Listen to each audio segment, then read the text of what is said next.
in 1840, we move into an era of responsible government. And really, we still live in an era of responsible government. Many of the things that were decided in this period about the way in which the political structures of Canada will operate continue to operate in 2022. Okay. So in 1840, like I said, there's this idea of an act of union bringing this all together. The Atlantic colonies, are still running along just fine. They have some of these similar kinds of grievances, but they're able to kind of work, for the most part, work it out kind of on their own without launching into a full-fledged rebellion. And so between 1840 and 1848, we get a period where these new reform politicians, led by people increasingly like Sir John A. Macdonald, the Robert Baldwins, the Louis Lafontaine, and others, really continue to push for responsible government. They're not happy that Durham's main recommendation of responsible government hasn't been enacted. But the British kind of refused to grant it. And finally, though, in 1848, Lord Elgin, who is the governor, decides that the system just isn't working. French Canadians are not worrying about being assimilated.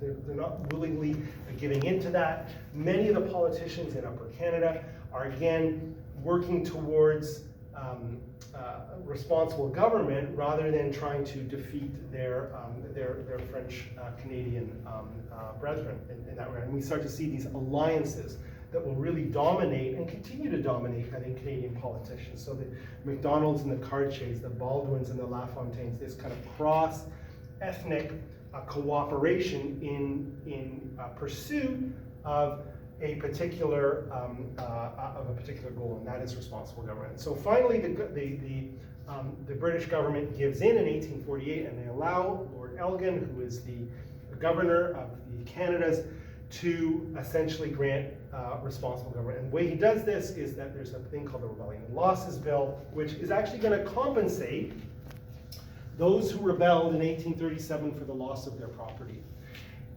Now, of course, the British government isn't happy with this, right? It would be, they're rewarding bad behavior, but it has the support of the legislature, of the assembly in the Canadas. And under the idea of responsible government is if the government presents that bill and it has the majority support to get through the legislation, then the governor, now today the Governor General, should pass it, right? Because it has the confidence of the people. And really, in many ways, this was kind of to put the rebellions behind them. Let's just pay them off, make them go away, get rid of that issue, and we can move on to bigger issues in the colony. And so essentially, Elgin grants responsible government by allowing this bill, by holding his nose and allowing this bill to pass. Now, some people are not very happy about this.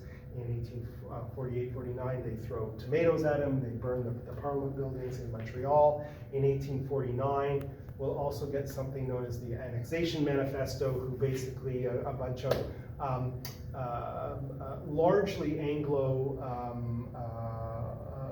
Quebecers, those from Lower Canada, basically decide that if we've given up the British connection, the British ideas of government, that we've gone completely to this American idea, then we might as well join the Americans. And in fact, the Molsons and I Am Canadian was actually one of the ones who signed on. There are actually a number of later Prime Ministers of Canada.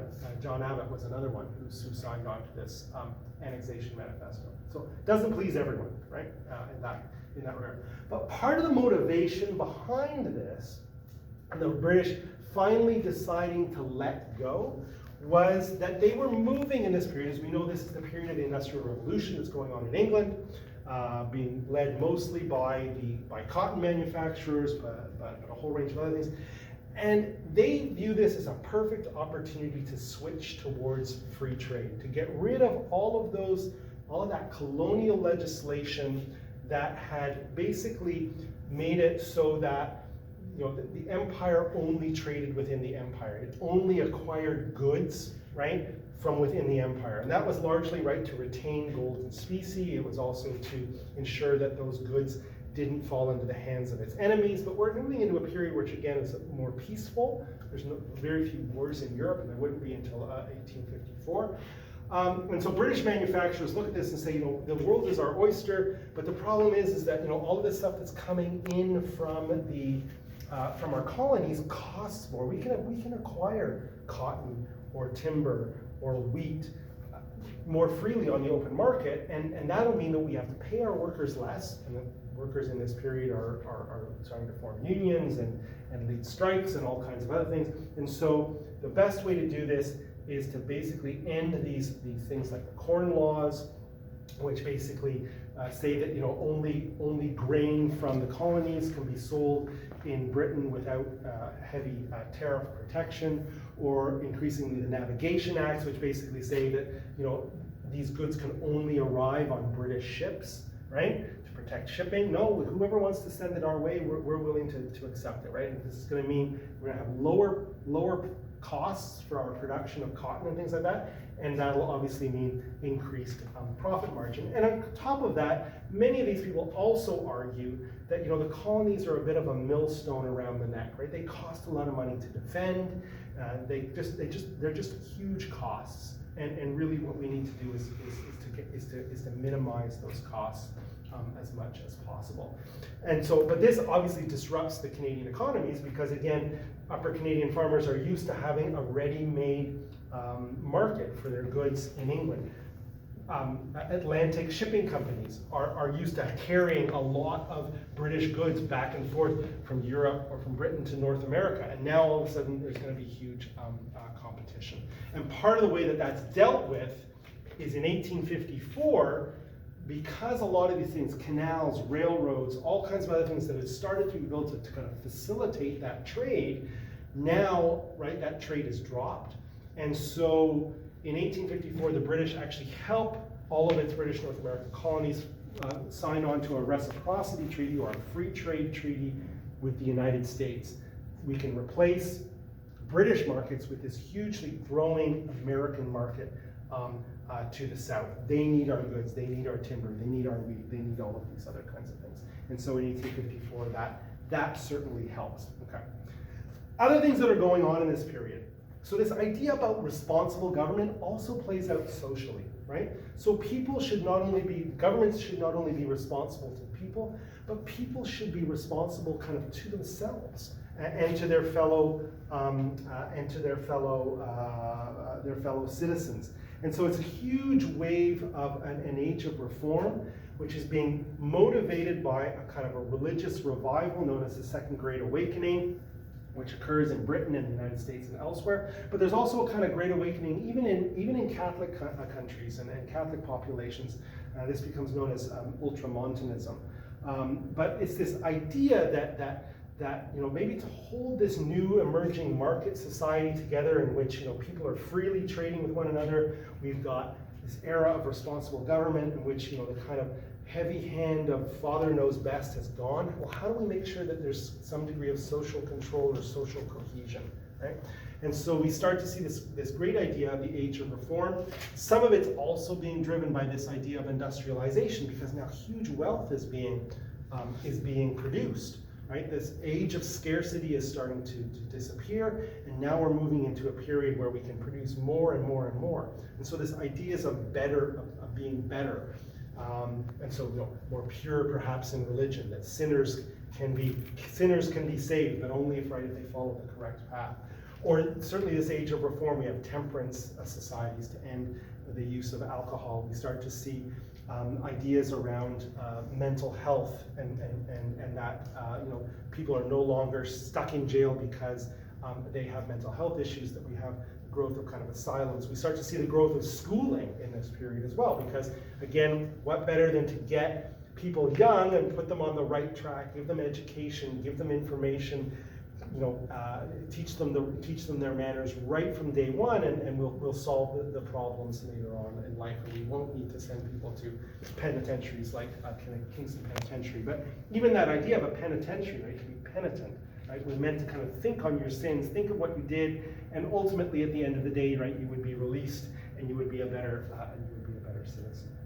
So it's being driven by that. It's also being driven as well by another huge wave of immigration that's largely coming, as we know, out of Ireland in 1849 with the Irish potato famine, but also increasingly German and others fleeing political revolutions in Europe. We're also starting to get those from the south as well. Increasingly a number of fugitive slaves escaping on the so-called Underground Railroad in search of freedom in British North America. Now, we know that they'll achieve freedom. Whether they achieve equality is a completely other question, because Canadians are not necessarily immune to these growing ideas of race and racialization, and this idea that there's a hierarchy of races. But essentially, right, we start to define ourselves as, again, perhaps as anti-American by accepting fugitive slaves.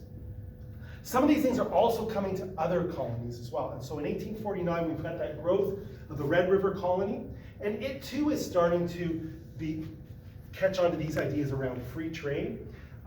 Maybe not so much industrialization, but the buffalo hunt becomes increasingly specialized over this period, and it grows by leaps and bounds.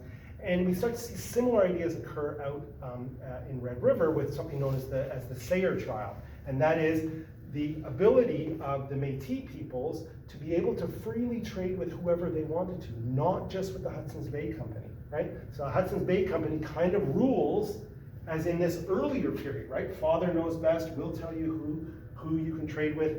Much of the West is run by a company, right? It's run by the CEO of the Hudson's Bay Company, and it's his way or the highway. But we start to see the Métis press back against this. And in 1849, a person known as Guillaume Sayre is arrested and put on trial for trading south of the border at Pembina, just across the U.S. border. And this violates the terms of the trade of the Hudson's Bay Company. Well, Sayre goes on trial, he's found guilty, but the Métis surround the courthouse and say, okay, try and enforce the law. And of course, the Hudson's Bay Company is forced to back down, and so this idea of free trade is also, or freedom, is starting to have an impact beyond Upper Canada or the other colonies, but also beyond those kind of European peoples. Indigenous peoples are starting to adopt similar kinds of ideas. Okay, so as we're moving then towards Confederation, we see this growth that's occurring, and we see the growth of railroads and all those other kinds of things. But we start to see some problems emerge, and most of these again will emerge in the Canadas, which again are growing by leaps and bounds, and so the nature of those conflicts is going to be a little bit more intense because they are changing more rapidly over that period. And one of the things that happens in this early period, right, to get to responsible government, is that French and English politicians decide that they won't pass bills unless they can have a double majority. That means a majority of people in Upper Canada and a majority of people in Lower Canada, or Canada West and Canada East, right? They won't pass bills unless it has a majority support from both sections, not just a kind of 50% plus one kind of solution, right? And that's when we start to see, like I said, a lot of these coalitions, MacDonald, Cartier, and that. But increasingly it leads to political deadlock, increasingly because Upper Canada is growing much, much faster than Lower Canada, and there's all kinds of complaints that, again, Lower Canada and French Canadians are holding back, right, the development of Upper Canada. We start to see this increasing period of political deadlock. We've also got a whole range of other things going on. Trade is starting to be reoriented. We're starting to see the growth of railroads, the growth of government, all of those other kinds of things, which is having huge implications for governments, increasing debt, a whole range of other things, and so any kind of change in the global economy or change in political arrangements or anything else like that can easily upset them. And part of that comes along in 1861, as we're talking about British North America and the British North American colonies, and that is the American Civil War that breaks out in 1861. And it tends to, I mean, obviously the conflict across the border is not great. It calls upon Canadians, much as it does now, right? Which side are you on, right? Are you on the side of the Union or the side of the Confederacy? So it divides Canadians. Some Canadians actually go off and fight for both sides in the war. But increasingly as well, it also, because it's disrupting trade in Europe, and particularly with Britain, and particularly because Britain depended upon southern cotton, cheap southern cotton produced by slaves to run its mills in Manchester and elsewhere, it starts to draw the British into conflict with the Americans. And this leads to a number of flashpoints during the Civil War, which again, the Americans kind of look at Canada as a kind of a convenient target to take out their dissatisfaction with the British government. Okay. And then there's all kinds of worries that once that war ends, right, mightn't the Americans stop fighting amongst themselves and then turn their eyes northward in this whole idea about manifest destiny. So political deadlock, economic change, growth of railroads and infrastructure and lots of money being spent on that. All of a sudden by 1864, a lot of this starts to come crashing down.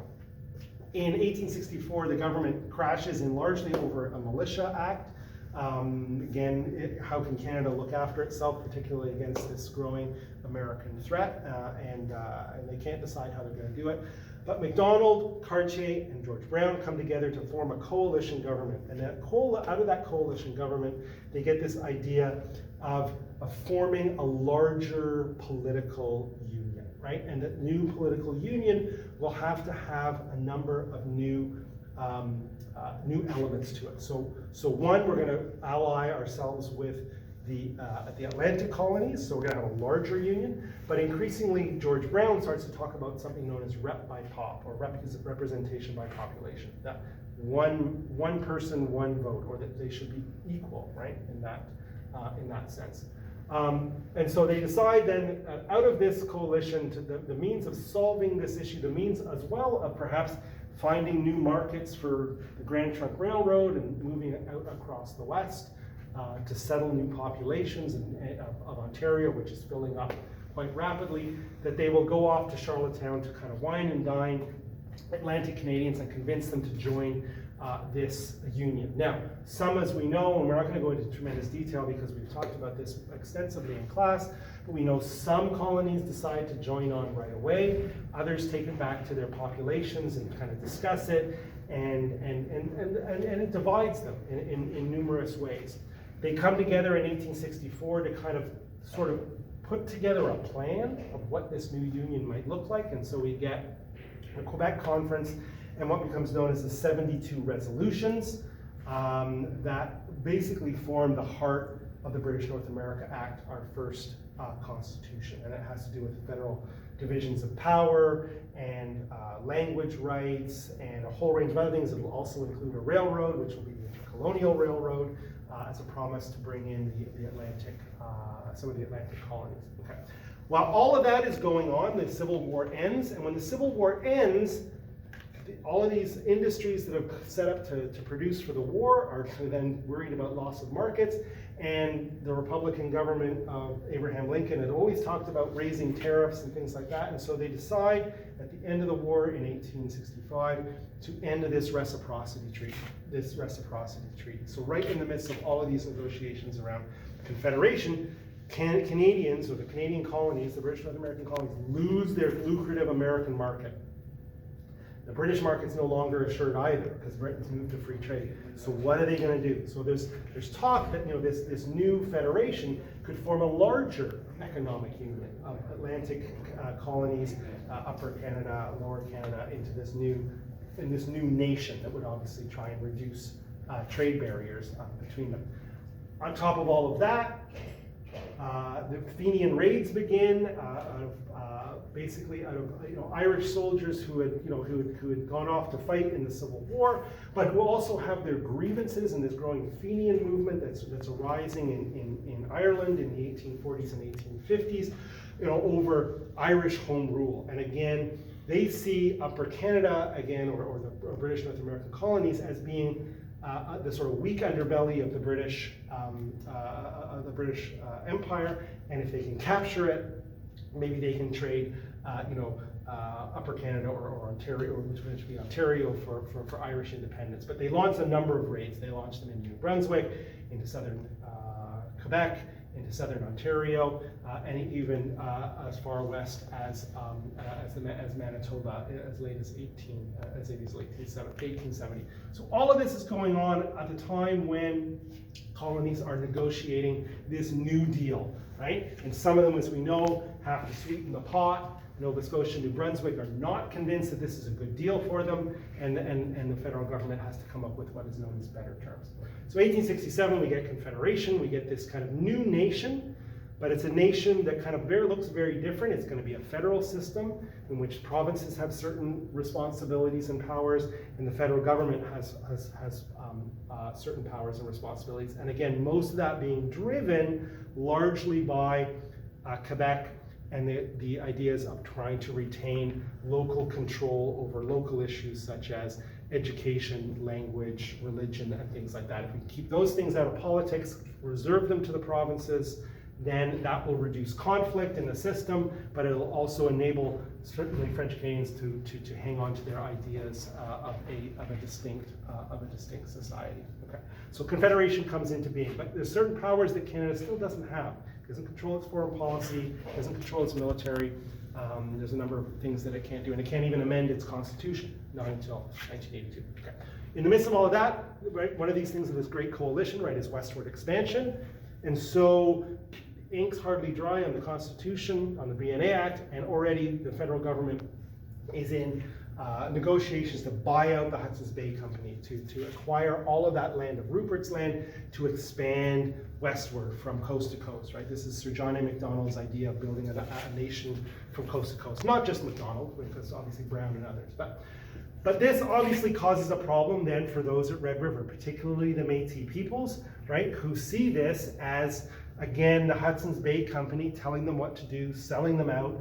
Nobody negotiated with us. Nobody told us this was happening.